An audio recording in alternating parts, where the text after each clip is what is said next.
maybe this is the time to address the final solution to the women question. None of this is news to you, I'm sure, my sweet, sexy viewer, but we've now had several years and several successive MCU installments that collectively amount to a pivot toward the vagina-possessed half of the population. And to paraphrase Hans Christian Andersen, where words fail, money speaks. It has been a complete, unmitigated disaster. People have, on occasion, attempted to defend this film on the grounds that the cast were not allowed to promote it. This seems to me to be cope. The cast were fully available to promote Ant-Man 3, and that film was the MCU's biggest bomb until the Marvels came along, of course. But those interviews that have taken place since the strike's end only further disprove the idea that cast interviews might have helped in any significant way, because we've reached the point of infinite self-referential excuse-making when it comes to failing Marvel films. No sooner is the strike lifted than Kamala and Rambo pop up on The View, for example, and the fact I don't need to tell you what the focus of that interview was is proof that such interviews mean little to a general audience. You already know what they're going to be talking about. Women, diversity, natural black hairstyles, etc. ad nauseum. Please don't play the clip from The View. Please don't play The View. Please don't play The View. Oh fuck, it's The View. Look who's in her super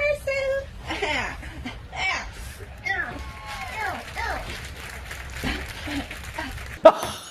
The Marvels is the #1 movie in America and is the latest chapter in the Marvel universe that's putting female superheroes and superfans in the lead.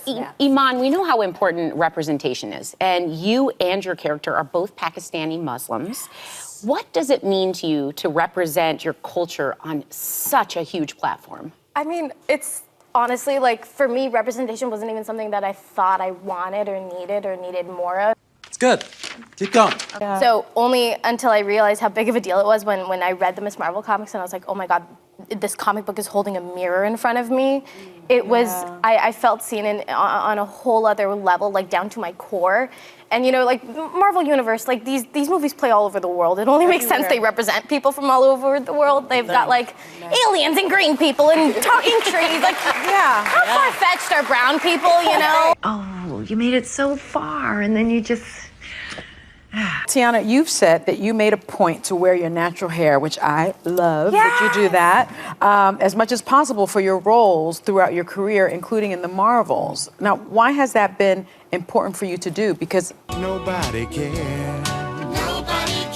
Nobody cares. So this is one of the first interviews the cast were able to do to promote the film. But what, in that excruciating segment, actually counts as promoting the film? If you hadn't already seen it, and if you hadn't already watched this review, what would you now know about the film that you didn't already know? Because I'm struggling to name a single detail, and of those details that were mentioned, how many of them are what you might call customer-facing? How much of the preceding falls under the category why you, audience, should see this film that I am in? The answer is, of course, next to nothing, because the diversity racket isn't about the customer, except insofar as it is about sodding the customer. It is first and foremost about self-aggrandizement. When actors come out and preach the importance of diversity and inclusion, the reference point is almost invariably themselves. I felt it was important that I was seen. It's really great that people like me have a character played by me that they can relate to. I choose to wear my natural hair because I think it's really important to people like me. Actors, as is by now well established, are not normal human beings. The original name for actors in ancient Greece was Hippocrates, which is apt since it is the root of the modern word hypocrite, but it's not quite what I'm getting at. Actors are not normal human beings, actors are highly narcissistic types who believe that they are much more important than they are. Genuine diversity and inclusion on the screen, which is to say a story showing varied peoples in a varied world, is no bad thing at all. The bigger your world, the more it can help. But diversity and inclusion as a movement and a slogan is a fundamentally different proposition, because it has nothing to do with representing reality and everything to do with projection. The actor does not want to uplift others,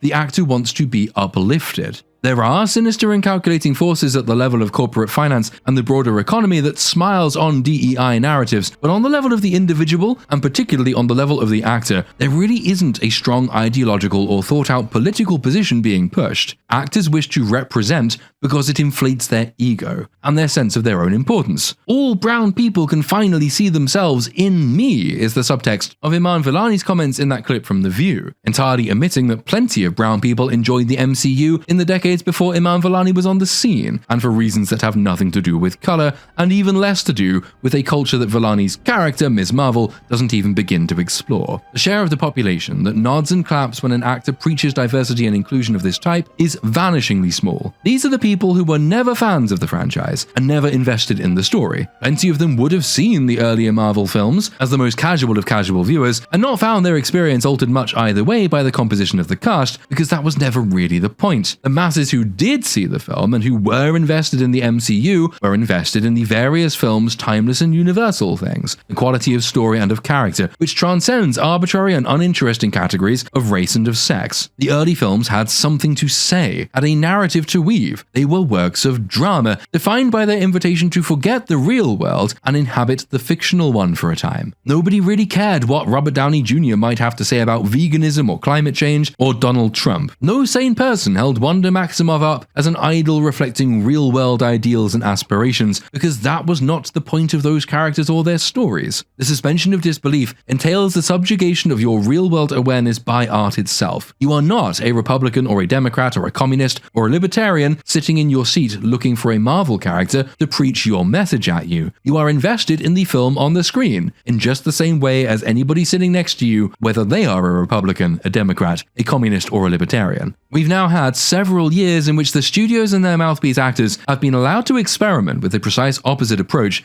and the results are not surprising. When you sacrifice immersion and drama itself to make political pitches to tiny sections of the population, you have done away with your film's universal appeal and alienated the vast majority of people who see art as the most valuable means of escapism. The MCU had attained a vast audience of all races, colors, and creeds via precisely this universalist storytelling approach, which makes it perhaps the most useful case study anyone could wish for when comparing the results of artistic and propagandistic appeals. They developed one of the largest and most diverse and loyal audiences in cinematic history via the artistic approach, they switched to the propagandistic approach, and they lost their audience. Even those groups who are supposedly the targets of this new propagandistic style are less inclined to see a new Marvel film than they were before being targeted specifically. Millions more women and millions more black people would have watched and enjoyed Iron Man than will ever watch or enjoy the Marvels. Yet nobody sat around in 2008 extolling Iron Man's DEI credentials. The vast majority of the audience knows when they are being patronized and rejects identitarian appeals for loyalty. Give them a story and they will come. Tell them that it's just really great that someone who looks like them is on the screen. Well, they might at best shrug, though I have to say, I think a fairly healthy skepticism is now abroad when it comes to modern Hollywood marketing. Increasing numbers of people have progressed from being merely indifferent to these shallow propagandistic tricks to becoming actively skeptical and even hostile to them. You've described this as an all-female sci-fi extravaganza. Extravaganza. You've got it right, Lindsay. What would you tell people that they can expect? I would say you can expect a really different flavor of Marvel movie. This is an all-female empowerment story. Please stop. And I think it's really rare to see all-female heroes and a female antagonist at the same time. Well, very good reason for that, Coach. There's all these different fantastic dynamics that are at play, which I just don't think people have seen before. Oh my God, she's still going. You talk about the all-female cast, also a female director, black woman, who's directing, Nia Acosta. We've made history, yeah. Shut up, shut up, shut up! I'm so glad you brought that up, Lindsay, because for me, Nia was kind of the beacon, the reason for me doing the film in every single way. She is the youngest woman. She is the first black woman. Will you please shut up? I'd wager that crosses all identitarian divides. I'm pretty much gay. I'd love to see a well-written gay character in a big franchise with a brilliant story who completely fits his universe. But the minute someone tries to tell me that that film is going to be really good because it's representing the big gay, yep, I'm almost certain that film is going to be a complete fucking sludge. Because identity and representation don't matter at all unless the thing you're represented in is good. We are probably quite a long way off an explicit appeal of that sort to the big gay anyway, because the fatal conceit amongst those progressive types who pitch identity and inclusion is that most of the groups they claim to speak for really don't like each other. Good luck getting black people to endorse a gay Miles Morales. Good luck getting Muslims to back a gay, well, a gay anything, frankly. The two demographics large enough for Hollywood to consider safe are women and black people, or what I think we still euphemistically call the urban market. The Marvels attempts particular appeals to both women and the urban market, as indeed does the broader MCU across a number of entries. The Falcon and the Winter Soldier aims to represent the urban market against evil whitey politicians. Sam Wilson is the urban market Captain America, and it's about damn time we got that representation, said maybe 5 or 6 middle-class white people who really liked the Falcon and the Winter Soldier. But appeals to women have been more common and for much longer even than appeals to the urban market in the MCU. The term MCU arose and pisses off all the right people, not because it's a right-wing conspiracy, but because it's quite a catchy term for a very real and transparent push by Hollywood generally and by Disney in particular. On the face of it, you can see why. Women make up half or more of the global population, and yet comic book movies probably do skew towards men. So the theory goes, a shift toward the vaginal side of the force, properly calibrated, produces gains that vastly outstrip any potential losses. Losing even a quarter of your male audience can still make economic sense if you genuinely believe you can exploit the vast untapped potential of women. But a problem inevitably arises. Sacrificing your organic audience in a bid to artificially and deliberately target a new audience will never work, because by definition, you are not treating your desired audience with the same honesty, care, and respect that won you your organic audience. Men, and I must add quite a lot of women as well, didn't flock to see Iron Man or Captain America or the Avengers because the studio asked them to. None of the MCU's most successful films were supported by ad campaigns extolling the virtues of men or pledging to represent men, or preaching the importance of male representation. Those films were popular because the characters and the stories were well crafted and they attracted a general audience who wanted to see more. There is an arguable exception for the first Black Panther film, since direct and artificial appeals to the urban market seem more successful than direct and artificial appeals to women, perhaps because there is more that culturally unites the urban market than that unites women. Though the drop-off in box office performance between the first Black Panther and the second Black Panther film would suggest that even that kind of appeal to the urban market has limited durability. Artificial appeals to women, by contrast, entirely misunderstand what makes these films popular to begin with. They are predicated on the assumption that women will not come unless you ask them to, and that asking them to is much more important than giving them a reason to. It begins, fittingly enough, with Captain Marvel herself. A financially successful but deeply and deservedly unpopular film decided the MCU needed a god-tier female hero, and so it inserted one at the last possible moment, causing severe damage to the plot, character work, and world building the MCU had established over more than a decade. But that is fine. You're Fine. fine. No, thanks for jumping on me. You're quite successfully stolen the torch.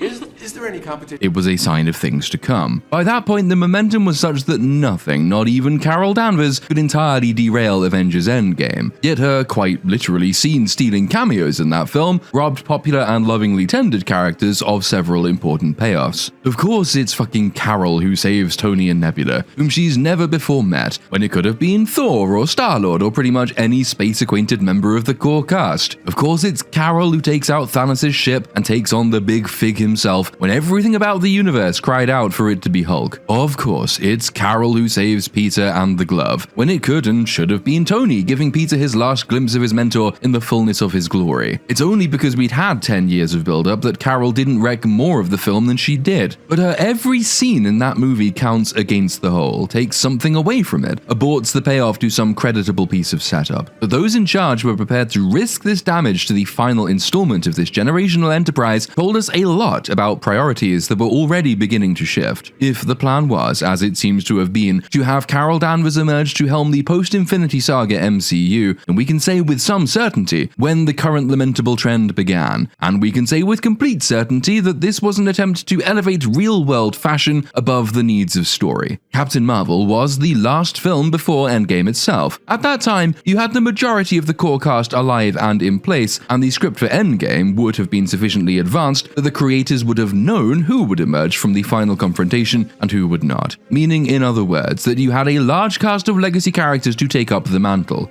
And yet, at the 11th hour, they introduced fucking Carol. This would be like George Lucas running with Luke as his protagonist until the last 20 minutes of Return of the Jedi, only then to introduce some bint called Rachel to take on the Emperor, defeat him, and then lead Star Wars into its next iteration. The fact Carol in one world and Brie Larson in another turned out to be the fanbase's least favorite of all the characters they'd ever seen rather mucked up the executive plans. A fatal mistake was made. The public-facing response of the ideologue is always to blame their enemies because it's much easier to scapegoat than to accept the blame yourself, but combine it with the money-seeking motives behind the scenes, and the Marvel hierarchy managed to distract themselves twice over. Well, they said, we can't continue to run with this woman because people fucking hate her for some reason. We might lose some money. But that's just because the people who hate Captain Marvel are sexists, and they just happened to focus their ire on her. And yeah, maybe Brie Larson being pricklier than a porcupine in interviews isn't helping too much. So, okay, maybe it shouldn't be this woman, but it must be a woman, right guys? Literally any woman. Anyone you can think of. Try enough of them, one of them's bound to stick. Those who bristle when certain YouTubers use terms like MCU are then aiming at the wrong target.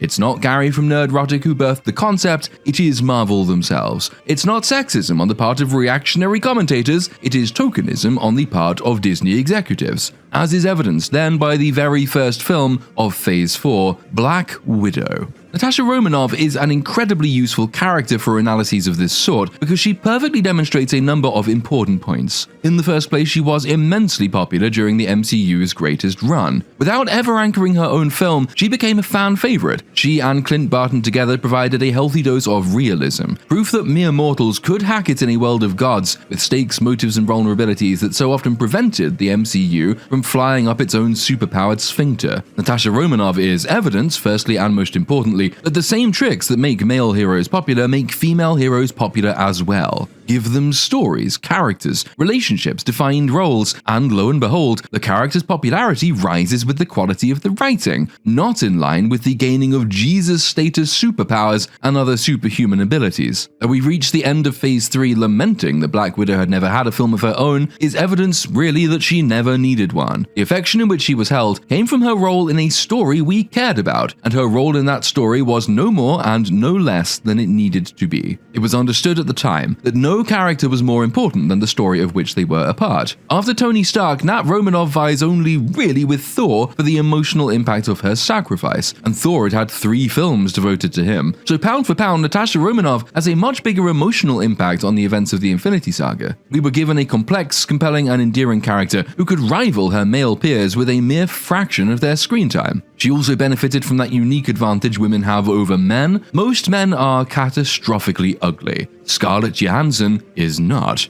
I know men and women who would happily plunder that spider's lair. By contrast, I know maybe 4 people who would willingly fuck Mark Ruffalo, and at least 3 of those are mentally ill. One of those is Mark Ruffalo. This kind of thing helps, alright? It's the second reason Black Widow is a useful case study. Yes, she is sex on legs, and yes, that probably fast-tracked her in the audience's estimations. This is an advantage, ladies. It is not a disadvantage, just as getting Chris Hemsworth's clothes off is seen as an advantage, not a disadvantage. But for all her natural assets, what stands out about Natasha Romanoff isn't her looks, or isn't just her looks. There are plenty of attractive femme fatales in Hollywood. There are plenty of sex bomb movie women who you'd struggle to even name 5 minutes after seeing the film. That is not true of Nat Romanoff. What stands out about her then is her character. Hell, her looks are a vital tool of her character. They aided her profession, but the story made them incidental. She is the 4th of the 4 people I know who would willingly fuck Mark Ruffalo when she could have gone for and had pretty much anyone at any time, because there was depth to her character, because she was complex, because she was damaged, and because her values encompassed something like the full range of human emotion. The fundamental irony of feminists and their adjacents who dismiss the MCU's original female cast as gratuitous, as being only there for their sex appeal, is that it is they, and not the male gays they decry, who look at Black Widow and see only her tits. The rest of us really liked her as a character as well. But then, someone somewhere put 2 and 2 together and came up with 5. Not the only time in recent history that Disney accounting has produced a number greater than the sum of its parts, allegedly. Want more women front and center? This is a popular legacy woman? Well then, spank my ass and tickle my clit, we're onto a winner. Let's kick off Phase 4 with a Black Widow movie. But wait, sensible people said, that's a strange choice. She's dead. I mean, we all loved her, but she's definitely, absolutely 100% dead. That story's finished. Why would you kick off the post-Infinity Saga with a prequel to the old story? What are you you trying to achieve here, Marvel? The answer, as is now always the case in Hollywood, is that they wanted to hit the right socio-political points while putting in the least amount of effort imaginable. So rather than begin the multiverse saga from the ground up, adding a couple of new female characters deserving of the same care and attention as was paid to Tony Stark, Steve Rogers, Peter Parker, and yes, Natasha Romanoff, they instead tried to make bank off a woman who had already benefited from that treatment, and they ended up disgracing her legacy. The Black Widow movie was a comical mess, but it completed the foundations Captain Marvel had begun to lay in 2019. A story that didn't need to be told, a character who did not need to be there, and the only remarkable thing about it, besides how cosmically shit it was the overt and cliched gender politicking. Yeah, that sure does sound really familiar now, doesn't it?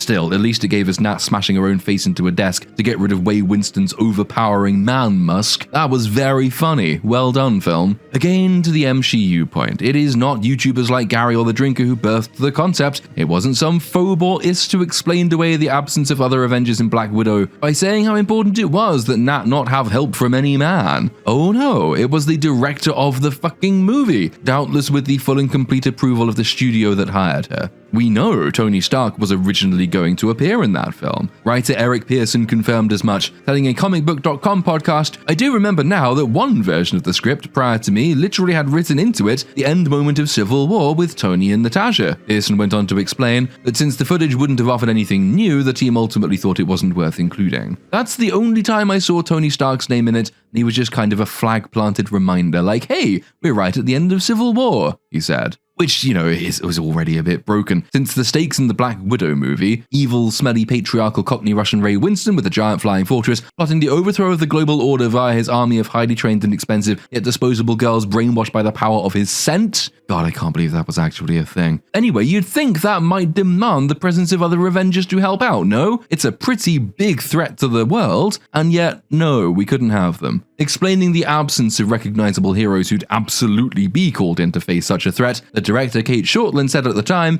"Initially there was discussions about everything, about all the different characters. What we decided was, and I think Kevin was really great, he said, she doesn't need the boys. We didn't want it to feel like she needs the support. We want her to stand alone, and she does." Rarely will you find a more overt confirmation that the needs of story have been subordinated to the needs of real-world politics than this, folks. So a story that didn't need to be told, featuring a character who didn't need to be there, was deprived of all sense and reason by the want of applause from an audience who would never have liked the film anyway. Well done, yeah, top work, great strategic move, Marvel. Since Black Widow, of course, pointless women have spread through the MCU like a disease. Even the legacy characters have been reduced by their gender. Wanda Maximoff had the potential to be a fantastic villain, anchoring at least an entire phase of the MCU. Yet the combination of WandaVision and Multiverse of Madness established that women are not really allowed to be villains, in line with their character or their motive, because women are innately wonderful magical creatures who can only be motivated to do bad things by the external imposition of patriarchal injustice. This despite the fact that some of the greatest characters in cinematic history are themselves villains, so by depriving women of the chance to be true villains, we are essentially depriving them of the chance to occupy pivotal roles in cinema. But no, taking a whole town as your mind slaves and torturing them because your sex toy broke? Oh, poor Wanda, poor Wanda. No one will ever know what you sacrificed for them. Going after the evil book to break the multiverse because you want to steal the real version of children in another universe that you magicked into existence in this one, and massacring everyone in your quest to do it? Yeah, it's really quite unfair that we think of this as a bad thing, given it's basically the same as Doctor Strange messing with time to save half the population of the universe. That's how this works, right?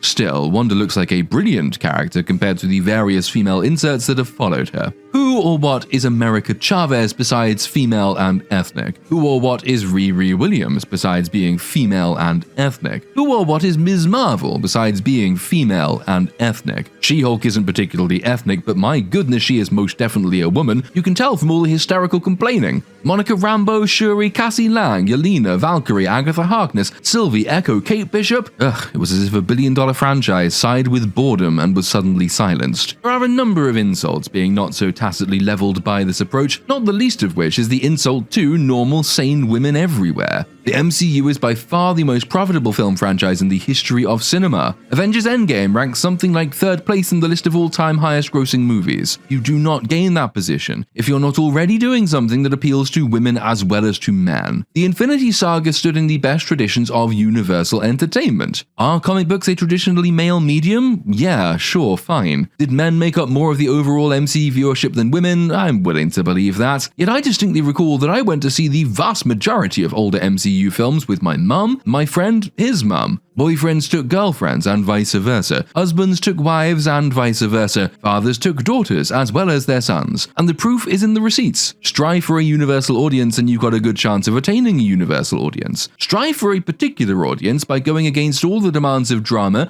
and making very propagandistic appeals to identity-based groups in the real world, thereby denying them the chance at escapism, and there's a good chance you will gain no audience at all. It has, I would say, undeniably been the case that the latter-day MCU has consciously attempted to shift its target audience. For some reason, the impression has set in that its incomparable success is due in large part to the wrong composition of audience. Yet it's just as undeniable that the conscious attempt to shift has entailed sacrificing story for fashionable female trends. And it is absolutely undeniable that the attempted shift has not rejigged the audience composition. It has instead nuked the audience as a whole. It has to go down as one of the most expensive blunders since the creation of, the NHS, Social Security, the military-industrial complex. On the altar of fashion, Marvel has gone from a multi-billion-dollar franchise to one that cannot keep pace with Five Nights at fucking Freddy's. In a sane world, the Marvels would Canadian healthcare this new venture. It has not worked. It has done the precise opposite of worked. Within 5 years, it has turned gold into highly acidic shit. And this being self-evident, the Marvels should mark the end of this venture. But we do not live in a sane world, do we? Because if we did, it wouldn't have taken the studio this long to recognize the issue. They'd have stopped after Ant-Man 3, or Love and Thunder, or Loki, or,